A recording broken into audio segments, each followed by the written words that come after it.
बाबू रे, कल आप लोग कहाँ तक हो गया था, याद पा रही तो? कल आप लोगों को बता दिए थे आयनिक यौगिक के प्रकृति यानी गुण धर्म बताए थे कि ठोस होता है, कठोर होता है, भंगुर होता है ना। ठोस अवस्था में चालक नहीं होता है, द्रव अवस्था में चालकता हो जाता है, उसमें करंट फ्लो होने लगता है। नमकीन अगर पानी है तो उसमें लाइन जाता है, अगर मीठा पानी तो उसमें लाइन नहीं जाता है। ठीक है। और क्या आप लोग बताए थे हम, और बताए थे मेरे भाई कि जो आपका शरबत होता है यानी जो चीनी का जो जल होता है, चीनी मिला हुआ, उसमें जो करंट का जो फ्लो होता है नहीं होता है। ठीक है। जिसमें धन आयन और ऋण आयन यानी प्लस और माइनस का विघटन हो रहा है, यानी प्लस और माइनस से बना है, उसमें लाइन धक्का धक जाता है। समझ रहे ना? लकड़ी में लाइन जाएगा? नहीं जाएगा। समझ रहे ना? जल है उसमें डालते हैं नमक, लाइन जाएगा? एकदम जाएगा। नमक होता है NaCl, Na क्या होता है? धातु, Cl क्या होता है? अधातु। समझ रहे ना? तो अब पढ़ते हैं कि जो आयनिक यौगिक है वो भंगुर भी होता है। क्या होता है? भंगुर होता है। क्यों होता है आयनिक यौगिक भंगुर क्यों होता है? देखिए, इसका प्रश्न है कि आयनिक यौगिक भंगुर होते हैं क्यों। देखिए अब रीजन क्या है, जो कोई भी यौगिक हो, है ना, कोई भी यौगिक हो, यदि अगर धनायन से मिलकर बना है और ऋणायन, धनायन और ऋणायन से मिलकर बना है तो उसका भंगुर होना तय है। ठीक है। वो टूट जाता है, ऐसा बात नहीं है। मजबूत होने के बाद भी क्या होता है? चकनाचूर हो जाता है। होता है कि ना?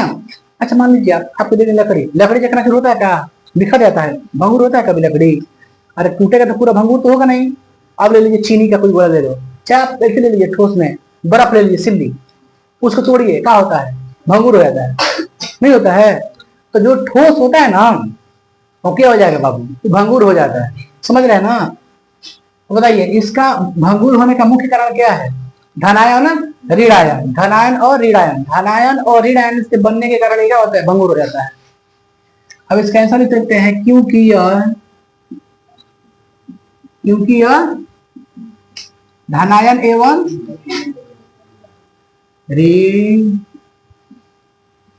ऋणायन से होता है, जिसके कारण यह क्या होता है?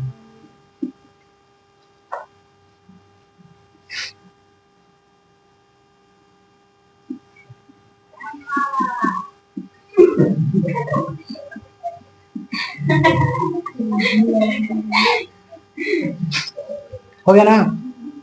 आगे बढ़ते बाबू। अब पढ़ते बाबू कि धातु की अवस्थाएं, धातु की अवस्थाएं पढ़ते हैं। धातु की दो अवस्थाएं होती है, एक होता है स्वतंत्र अवस्था या मुक्त अवस्था, और दूसरा होता है संयुक्त अवस्था। होता है ना? धातुएं की अवस्थाएं कितनी होती है? धातुएं की अवस्थाएं बाबू रे, धातुओं की अवस्थाएं दो को, कौन कौन? एक होता है आपका मुक्त या स्वतंत्र,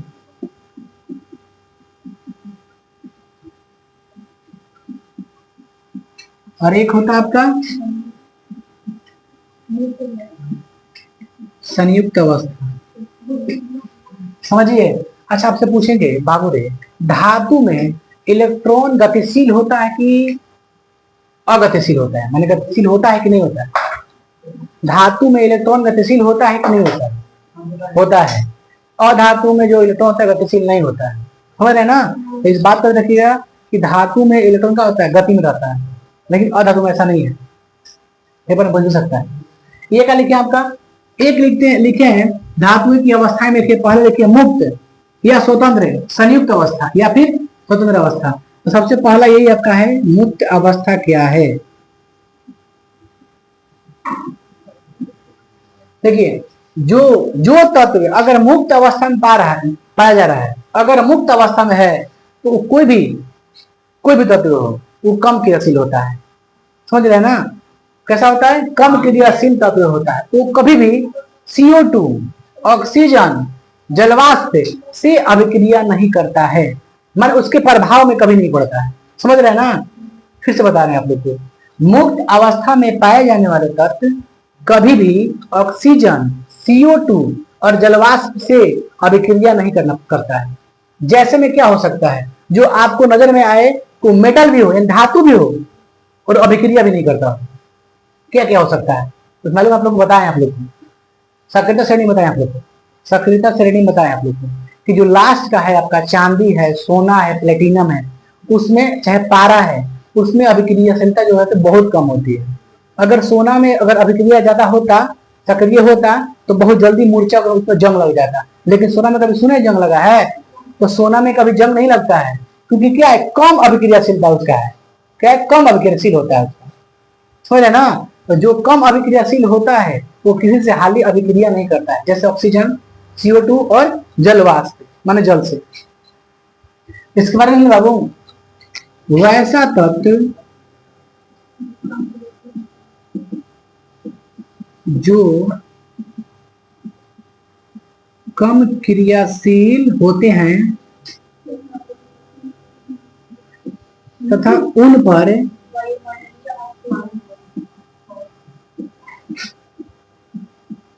वायुमंडलीय ऑक्सीजन, CO2 और यह जलवाष्प,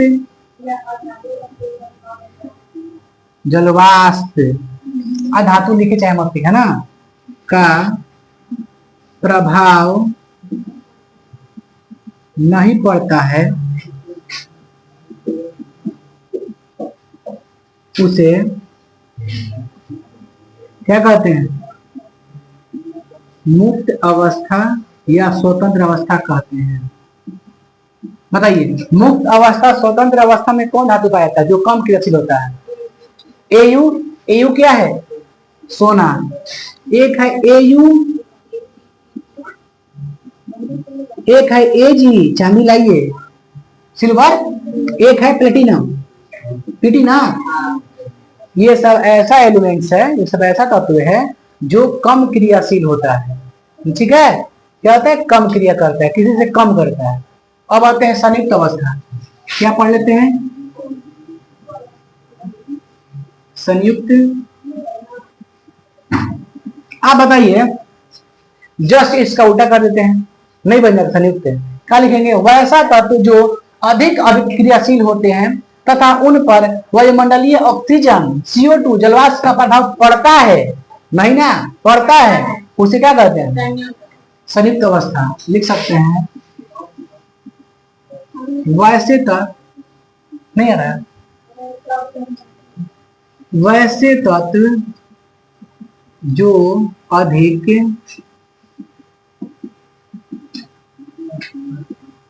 अभिक्रियाशील होते हैं, जिन पर ये लिखे हैं ऑक्सीजन, CO2 जलवाष्प का प्रभाव पड़ता है, उसे संयुक्त अवस्था कहते हैं।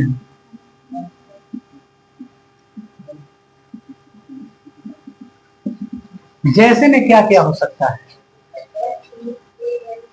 देखिए क्या क्या हो सकता है? AC हो सकता है, और बताइए, अल्युमिनियम भी हो सकता है, कॉपर भी हो सकता है, Zn भी हो सकता है, जिंक जस्ता, सोडियम भी हो सकता है, पोटेशियम भी हो सकता है, कैल्शियम भी हो सकता है।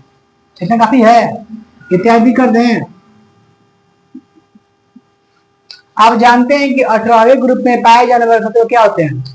अक्रिय, निष्क्रिय। 18वें ग्रुप में पाए जाने वाले तत्व क्या होते हैं? अक्रिय, निष्क्रिय। देखिए आप लोग यहाँ पे है ना, हीलियम, नियोन, आपका आर्गन है ना, क्रिप्टॉन है, जेनॉन है ना, रुबिडियम है, रेडॉन है, और एक ऑर्गेनिजम है। आप कह सकते हैं नेता और कर्मचारी जीत रहो, पढ़ाए ना कभी, आगे फिर से मिलेगा आप लोग को पढ़ने के लिए। ये सब क्या है? अक्रिय तत्व है, ये किसी से क्रिया नहीं करता है ना। इसके अष्टक में 8 हमेशा एलिमेंट होते हैं। कितने एलिमेंट होते हैं?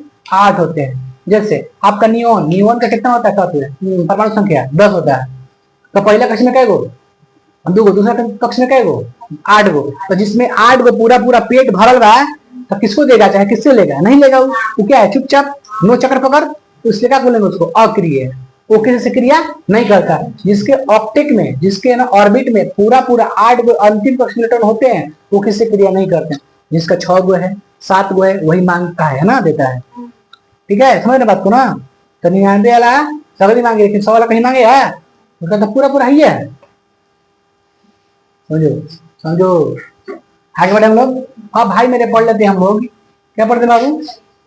अब पढ़ते हैं धातु की प्राप्ति। क्या पढ़ते हैं? धातुओं की प्राप्ति। धातुओं की प्राप्ति दो तरीका से होती है। एक होता है खनिज मिनरल, एक होता है आपका अयस्क, जिसे कहते हैं ओर कहते हैं, ओआरई है ना, और कहते हैं, और कहते हैं मिनरल। खनिज और एक रह गया अयस्क।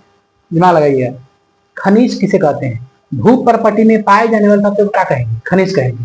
भू परपटी में या उसके अंदर, ठीक है, पृथ्वी के अंदर जितना भी खनिज है, जितना भी तत्व है, जितना भी धातु है, सब सब क्या है? खनिज है। पृथ्वी के अंदर पाए जाने वाले सभी तत्व क्या है? खनिज है।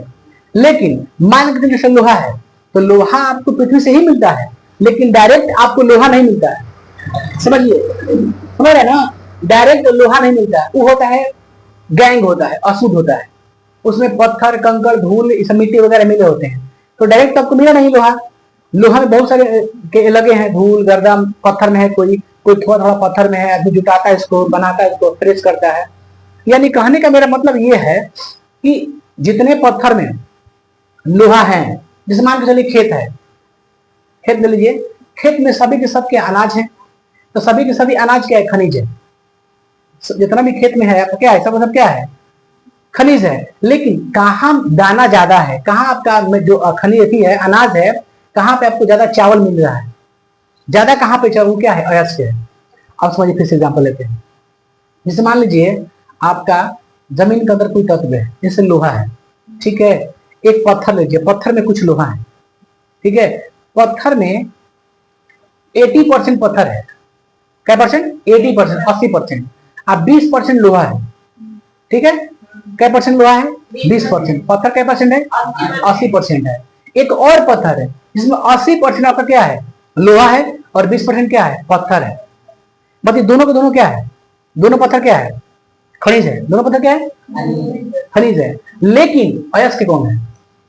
अयस्क उसे बोलते हैं जिसमें हमको फायदा होता है, ठीक है, जो सस्ता में मिल जाए हमें। जैसे जिसमें 80% अगर लोहा होगा, उसमें उसको निकालने में भी तकलीफ नहीं होगा, आसानी से निकल जाएगा। पत्थर में से छाट लेंगे उसको, नहीं हो जाएगा। अपन में हमको ज्यादा मिल भी गया, मिल गया ना। तो जहां हमको लाभ होता है, जैसे कोई तत्व निकाल रहे हैं, है ना, और उसमें ज्यादा हमको प्रॉफिट हुआ, तो क्या कहेंगे? उसको अयस्क कहेंगे। समझ रहे ना। लेकिन जितना अयस्क निकाल रहे हैं, सब का सब क्या है? खनिज है। टोटल खनिज है, समझ रहे ना। लेकिन जिससे हमको ज्यादा लाभ है, ज्यादा कोई मिल गया धातु हमको, लोहा, क्या बोलेंगे? उसको अयस्क बोलेंगे। समझ रहे बात हम क्या बता रहे हैं ना। सब के सब क्या है? आप बताइए, सभी खनिज अयस्क होते हैं? नहीं, सभी के सभी खनिज अयस्क नहीं होते हैं।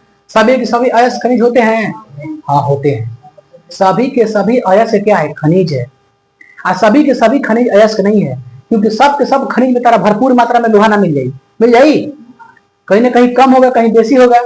तो जहां हमको, अब मान के चलिए गड्ढा करके हम निकालना है सोना, नीचे से निकालना है सोना, हमको सोना मिल गया, ठीक है, उसको हम गड्ढा करके निकालने हैं, पूरा जमीन खोद के निकाल रहे हैं। खोदने में लग गया 10 करोड़, मिट्टी मजदूर सब लेबर के सब लेके 10 करोड़ लग गया, और निकला जो सोना था 1 करोड़ का। कितना निकला? 1 करोड़ का। बताइए, उसमें आपको फायदा है? बेनिफिट है? लॉस चल गया? लेकिन वो भी खनिज है, वो भी क्या है? खनिज है। समझ, लेकिन अयस्क नहीं है। वो अयस्क है क्या? नहीं है, लेकिन खनिज है, अयस्क नहीं है। अयस्क कब कहेंगे? जब हमको ज्यादा प्रॉफिट लाभ होगा तब। उसका डेफिनेशन हम लिख देते हैं, समझ रहे हैं ना। उधर इसको पहले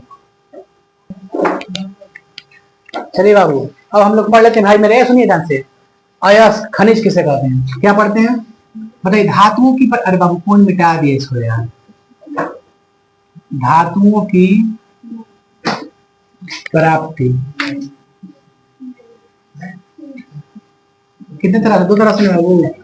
एक होता है कोई चीज, और एक होता है आपका अयस्क। इसे बोलते हैं इंग्लिश में मिनरल्स। पहला क्या है सुनिए, खनिज किसे कहते हैं? भू प्रपटी में प्राकृतिक रूप से पाए जाने वाले तत्व जिसे खनन द्वारा प्राप्त किया जाता है, क्या कहते हैं बाबू? बाबू सुनिए, खनिज किसे कहते हैं?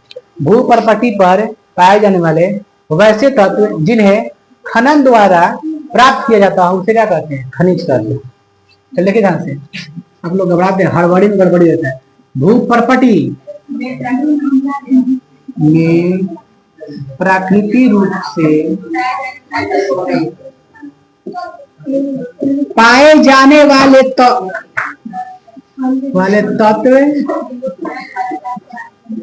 अरे यार जिनको खन मतलब खान के बाबरे,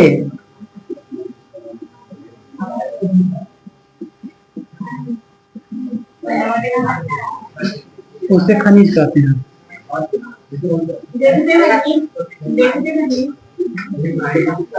बदमाशी ना बाबू। देखिए, सभी पत्थर में, जितने पत्थर में लोहा छुपी है, सब सब क्या है? खनिज है।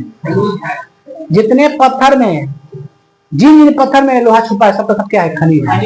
चाहे कम हो चाहे ज्यादा हो, ठीक है। लेकिन जिससे हमको सस्ता पड़े, हमारा फायदा होके लोहा निकाले में, ओकरा का जी कहल अयस्क।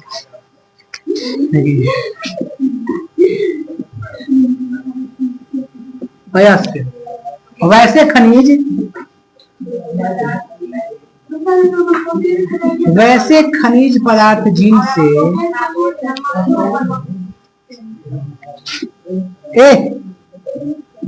धातुएं सस्ती एवं आसानी से प्राप्त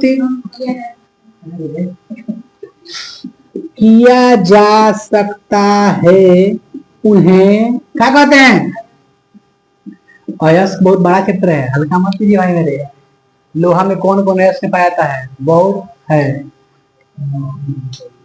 ना, मैग्नेटाइट, हेमेटाइट, लोहा के 4 गो अयस्क बताएंगे आप लोग को, बहुत इंपॉर्टेंट अपने आप में ना। चलिए आगे बढ़े बाबू, हम लोग पढ़ लेते हैं। बताइए, नोट में कुछ लिख दें। सभी के सभी अयस्क क्या होते हैं? खनिज, लेकिन सभी खनिज अयस्क नहीं होते हैं। नोट नोट यहाँ पे दें, आ रहा है ना?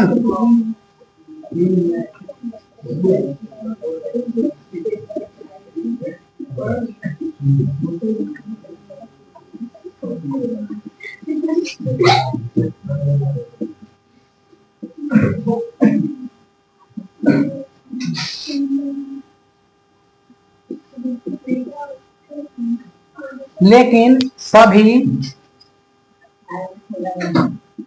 अयस्क खनिज होते, इसको याद रखिएगा। अब चलिए देख लेते हैं खनिज और अयस्क में अंतर। खनिज और, हो गया ना? चलिए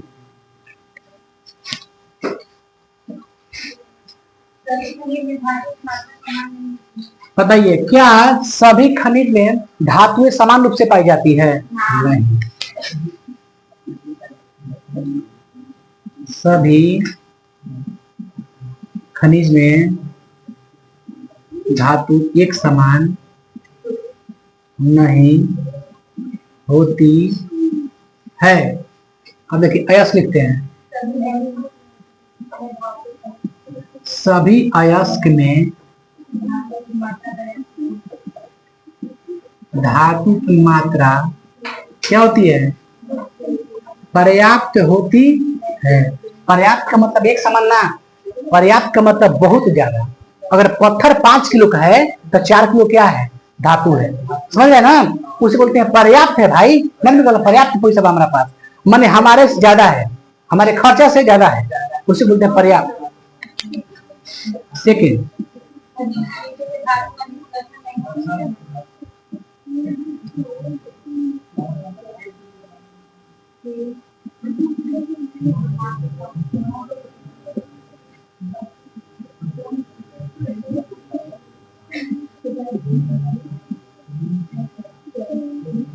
निष्कर्षण के मतलब होता है साफ सफाई, समझ गए ना।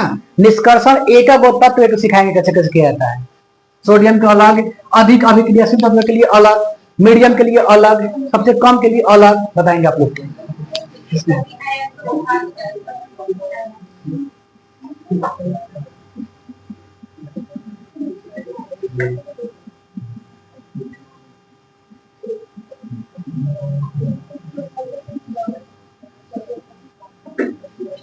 कई पॉइंट लिखे बाबू, कम से कम कई को लिखे पॉइंट बाबू। इसमें कोई दिक्कत आप लोगों को? इसको मिटा दें, इसको मिटा है 10 बाबू, 1 सेकंड रुकिए, एक और आ जाएगा, ठीक है इसको मिटा देते हैं।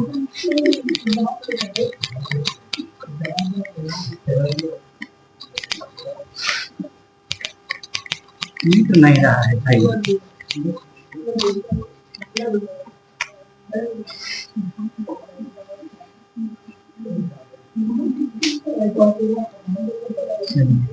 तीसरा लगते हैं, तीसरा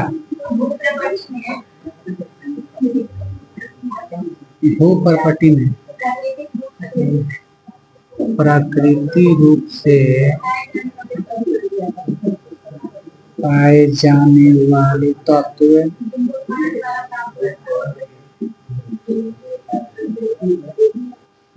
जिनको खनन द्वारा प्राप्त कर सकते हैं, करते हैं।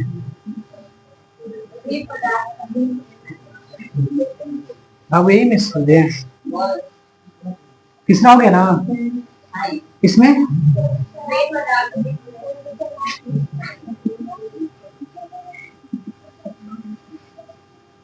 से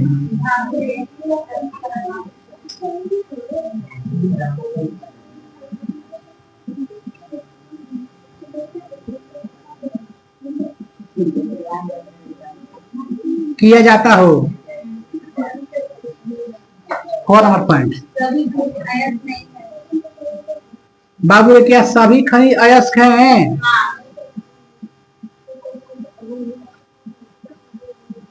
लेकिन